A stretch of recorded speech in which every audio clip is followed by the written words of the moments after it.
Hello everyone, 100 days challenge की 34 video में आपका बहुत बहुत स्वागत है। आज का वीडियो बहुत ज़्यादा यूज़फुल है अगर आप स्टिचिंग करते हैं, क्योंकि वैसे तो आप थंबनेल देखकर समझ ही गए होंगे आज का वीडियो किस टॉपिक पर है।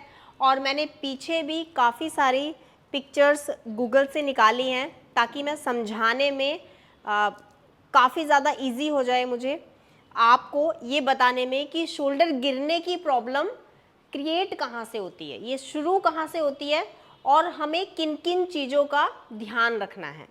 सबसे पहले तो मैं अपने उस सब्सक्राइबर की बारे में आपको बताना चाहती हूँ। उन्होंने मुझे मैसेज किया है कि मैं 20 सालों से सिलाई कर रही हूँ और जैसे ही मैंने आपका क्लास लिया पैंट का, मेरी सारी प्रॉब्लम सोल्व हो गई है और आपकी क्लास लेने के बाद आज तक मुझे कोई भी पैंट वापस नहीं आया मेरे क्लाइंट का।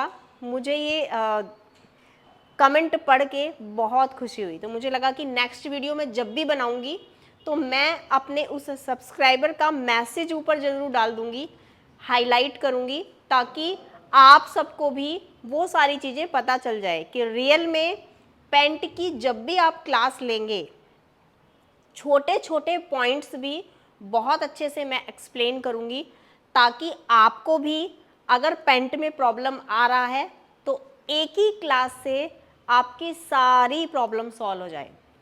तो आज का वीडियो शोल्डर गिरने की प्रॉब्लम को सॉल्व करेगा। सबसे पहले तो आपको सिर्फ एक ही बात बताना चाहूँगी कि जब भी आप अपने गले की चौड़ाई को कम करते हैं ये सोचकर कि हमारा शोल्डर गिर जाएगा, वो बिल्कुल ख़त्म कर दीजिए, क्योंकि ये रीज़न है ही नहीं।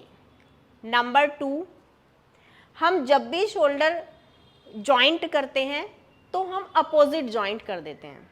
वैसे भी मैंने जनरली बहुत सारी वीडियोस में देखा भी है कि लोग वीडियो को बना रहे हैं लेकिन वो भी यही समझ रहे हैं कि हमने इस प्रॉब्लम को सॉल्व कर दिया, लेकिन ऐसे प्रॉब्लम सॉल्व नहीं होती।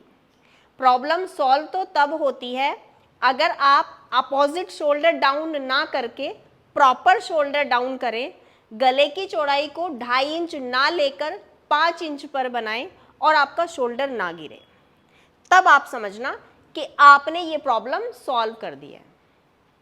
कभी भी गले की चौड़ाई को कम करके गला मत बनाइए, उससे हमारे गले की शेप खराब हो जाती है। जनरली आपने देखा होगा जब आप यहाँ पर 2.5 इंच लेते हैं और नीचे से गले को फिर से बहुत कम लेते हैं या नेक को ज़्यादा भी लेते हैं नीचे से। कई बार ऐसे होता है कि हम यहाँ से 2.5 लेते हैं और नीचे से ज़्यादा कर देते हैं, ऐसे हम बना देते हैं, लेकिन जब वो फैलता है तो वो यहाँ पर रिंकल्स बना देता है।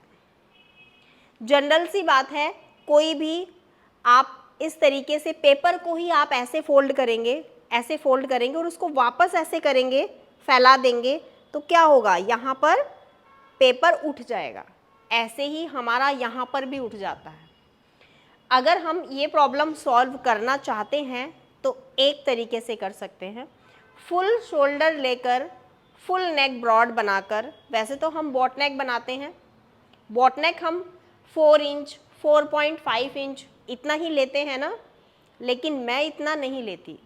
मैं बॉट नेक 5 इंच 5.5 इंच पे लेती हूँ और मैं नॉर्मल डीप नेक भी इतने पे ही बनाती हूँ। जब भी मैं कोई भी कुर्ती कोई भी ब्लाउज कटिंग करती हूँ तो मैं फुल शोल्डर पे कटिंग करती हूँ, क्योंकि मुझे इससे एक हेल्प मिल जाती है। अगर इन फ्यूचर मेरे बुटीक में मेरे क्लाइंट ने कटिंग करने के बाद मुझे ये बता दिया कि मुझे डीप नेक नहीं चाहिए, मुझे कॉलर चाहिए, तो मैं आसानी से बना लेती हूँ। ये प्रॉब्लम मेरे साथ भी पहले काफ़ी बार हुई है कि मैंने इतनी स्पीड से अपने बुटीक के कपड़ों को कटिंग किया और जल्दबाजी के चक्कर में ये देखना ही भूल गई कि वो डीप नेक नहीं था, कॉलर वाला था। और मैंने अपने क्लाइंट से बार बार फ़ोन पर ये बोला कि आपके उस कुर्ती में डीप नेक अच्छा लगेगा, कॉलर अच्छा नहीं लगेगा। मैंने अपनी गलती को छुपाना चाहा, लेकिन वहीं पर मेरे क्लाइंट ने बोला नहीं मुझे चाहिए ही नहीं डीप नेक, मुझे कॉलर ही चाहिए। तो वहाँ पर हम फंस जाते हैं, वहाँ पर फिर प्रॉब्लम क्रिएट होती है।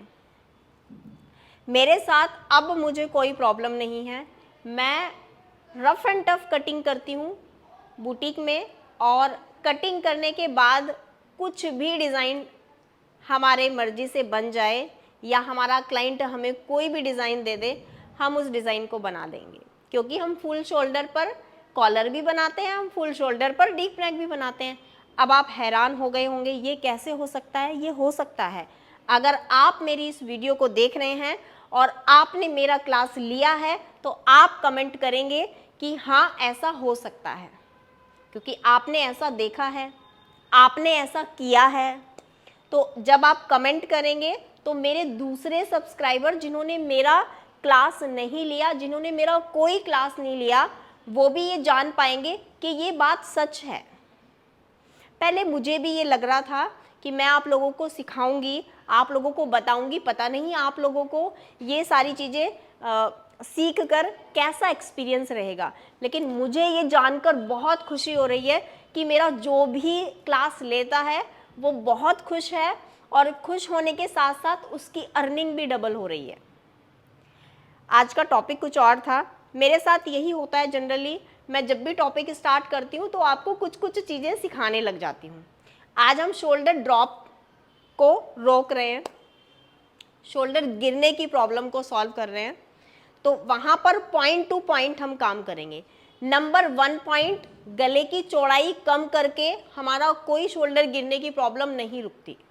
Number 3, shoulder down opposite direction में करके भी हमारी प्रॉब्लम सॉल्व नहीं होती। हमारी प्रॉब्लम कुछ और है, कुछ और ये इसलिए है, जब तक हम अपना बॉडी स्ट्रक्चर जानेंगे नहीं तब तक हमारी ये प्रॉब्लम सॉल्व नहीं होगी। कोई भी चार्ट, कोई भी इस तरीके का फॉर्मूला काम नहीं करता, हर बॉडी स्ट्रक्चर पे हर फॉर्मूला यूज़ नहीं होगा। आर्मोल निकालने का फॉर्मूला जो हम यूज़ करते हैं, बस्ट साइज डिवाइडेड बाय 6+1, कहीं पे यूज़ होता है और कहीं पर ये फेल हो जाता है। वो इसलिए होता है क्योंकि जैसे हमारे फेस के फीचर्स अलग अलग हैं, हमारा फेस से हमारी पहचान होती है और सबके फेस अलग अलग दिखते हैं, वैसे ही हमारा बॉडी स्ट्रक्चर भी सबका अलग अलग है। अगर हम अपने ही किसी मेंबर को एक भीड़ में खड़ा कर दें और उसके फेस को छुपा दें, तो हम उसके बॉडी स्ट्रक्चर से पहचान लेंगे कि वो हमारे घर का ही मेंबर है।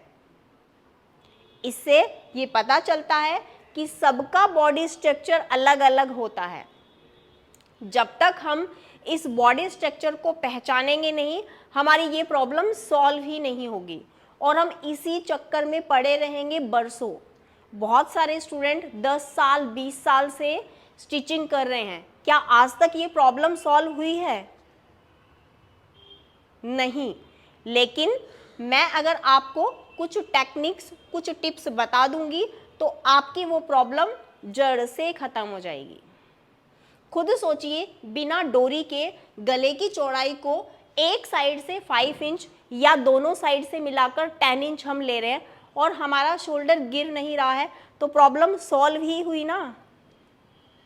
बिना डोरी के फुल ब्रॉड बना रहे हैं, फुल डीप बना रहे हैं, तो प्रॉब्लम सॉल्व ही तो हो गई। ऐसे ही तो प्रॉब्लम सॉल्व होती है। अगर आप अपनी इस प्रॉब्लम को सॉल्व करना चाहते हैं तो देखिए, अभी तो मैं आपको ये YouTube पर इसलिए समझा रही हूँ ताकि आप ये सारी चीज़ें समझ लें। अगर आप नॉर्मली सीखना चाहते हैं विदाउट क्लास लिए, मेरा विदाउट क्लास लिए, तो भी आप सीख सकते हैं, क्योंकि मेरी वीडियोस, जो भी पुरानी वीडियोस हैं, उसमें आपको पता चल गया होगा। जनरली आपने देखा भी होगा, मैंने जो पीछे ब्लाउज बनाकर आपको दिखाया है उसमें भी मैंने 4.25 लिया है नेक का विड्थ और पूरा ब्रॉड बनाया है, तो शोल्डर नहीं गिरा था ना। तो इट मीन्स मेरे जितने भी स्टूडेंट्स हैं वो भी नेक ब्रॉड कम से कम 4 इंच पर लेते ही हैं और उनकी ये प्रॉब्लम सॉल्व हो गई है। अब देखिए, हम आपको कुछ पिक्चर्स दिखा रहे हैं ताकि आर्मोल में झोल कैसे आता है, शोल्डर गिरने की प्रॉब्लम क्या होती है, ये तो मैंने आपको शेयर कर दिया है। सिर्फ 2 ही प्रॉब्लम आप ठीक कर लीजिए, शोल्डर डाउन कीजिए इसी साइड से, और उसके बाद नेक ब्रॉड आप उतना ही लीजिए जितना आपको ज़रूरत है। अब आप पता कैसे करेंगे, है ना, आप पता कैसे करेंगे नेक ब्रॉड कितना चाहिए मुझे? मेज़रमेंट टेप लेंगे, मेज़रमेंट टेप लेने के बाद अपने मिरर के सामने खड़े होना है, मिरर के सामने खड़े होंगे और मेज़रमेंट टेप को इस तरह से रखेंगे गर्दन के बिल्कुल नीचे, और मेज़रमेंट टेप से चेक कर लेंगे कि नेक ब्रॉड कितने पर बनाऊंगी तो सही हो जाएगा। यहाँ से आपको पता चल जाएगा। स्मॉल साइज़ वाले स्मॉल साइज़ आएगा, मीडियम साइज़ वालों का मीडियम साइज़ आएगा, जिनका हैवी साइज़ है उनका हैवी आएगा। चेक करना और मुझे कमेंट करके बताना कि आपको ये टेक्निक कैसी लगी। अभी देखिए यहाँ पे मैंने कुछ पिक्चर्स निकाली हैं। जैसे ये वाली प्रॉब्लम्स आप देख रहे हैं, यहाँ पर इस तरह से हमारा फैब्रिक इकट्ठा हो गया है। जब हमारा रिंकल्स कुछ इस तरह से आता है, इसका मतलब है जब यहाँ पर कपड़ा इकट्ठा हो रहा है, यहाँ पर एक्स्ट्रा फैब्रिक है।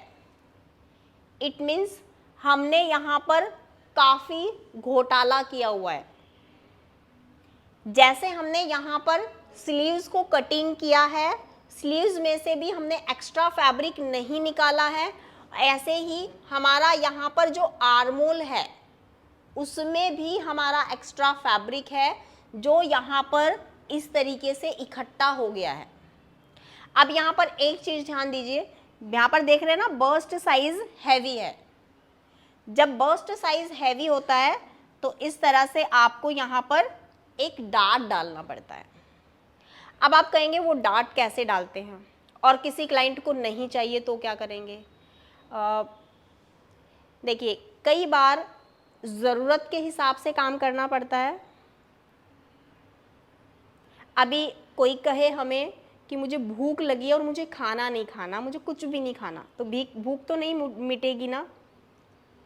सेम अभी बस्ट साइज़ हैवी है, अपर बस्ट साइज़ बहुत कम है, तो बिना डॉट डाले बिना प्लेट डाले हम यहाँ पर इस फैब्रिक को, इकट्ठा फैब्रिक को ख़त्म कैसे करेंगे? करना पड़ेगा। क्लाइंट बोले या ना बोले, उसको बोलो फिर ऐसी ही फिटिंग आएगी, क्योंकि जब अपर बस्ट कम होता है और बस्ट साइज हैवी होता है वहाँ पर हमें डार्ट डालना ही पड़ता है। दूसरा, जब बस्ट साइज और अपर बस्ट इक्वल होता है तब डार्ट डालने की ज़रूरत नहीं है। फिर आपको यहाँ पे स्लीव्स का परफेक्टली शेप डालना पड़ेगा। अब स्लीव्स का शेप कैसे डालेंगे वो मैं आपको एक वीडियो के थ्रू बताऊंगी कि आप स्लीव्स को किस तरह से परफेक्टली कटिंग करेंगे, क्योंकि मैंने ब्लाउज़ बनाया है, ब्लाउज़ प्रॉपर तरीके से मैंने स्टिच करके आपको दिखाया है, लेकिन उसमें स्लीव्स अटैच नहीं किया था, और मेन प्रॉब्लम तो स्लीव्स का ही है। तो स्लीव्स भी हम आपको बताएंगे किस तरह से आपको स्लीव्स को कटिंग करना है। स्टेप बाय स्टेप हम सभी टॉपिक के ऊपर धीरे धीरे करके वीडियोस बना रहे हैं। रिसेंटली अगर प्रॉब्लम बहुत ज़्यादा आ रही है और आप बहुत जल्दी अपना गोल अचीव करना चाहते हैं तो नेक्स्ट मंथ अभी 5 मई से हमारा कोर्स स्टार्ट होने वाला है, और ये हमारा ब्लाउज़ कोर्स रहेगा जिसमें हम फर्स्ट मंथ सारे बेसिक ब्लाउज़ क्लियर करेंगे, और सेकेंड मंथ हम सारे एडवांस ब्लाउज़, थर्ड मंथ हम सभी ड्रैपिंग ब्लाउज़ कवर करेंगे। सारी डिटेल्स आपको इन दिए गए नंबर पे मिल जाएगी। जो भी आपको डाउट है या कुछ भी आपको पूछना है कोर्स से रिलेटेड, तो आप इन दिए गए नंबर पे कॉल या कांटेक्ट कर सकते हैं और अपने सभी डाउट्स क्लियर कर सकते हैं हम अपने कोर्स से रिलेटेड। बाकी आपको वीडियो कैसा लगा ये मुझे ज़रूर बताना, क्योंकि जितना भी शोल्डर और आर्मोल के से रिलेटेड जितनी भी प्रॉब्लम्स थी वो सारी प्रॉब्लम्स मैंने आपको शेयर की हैं।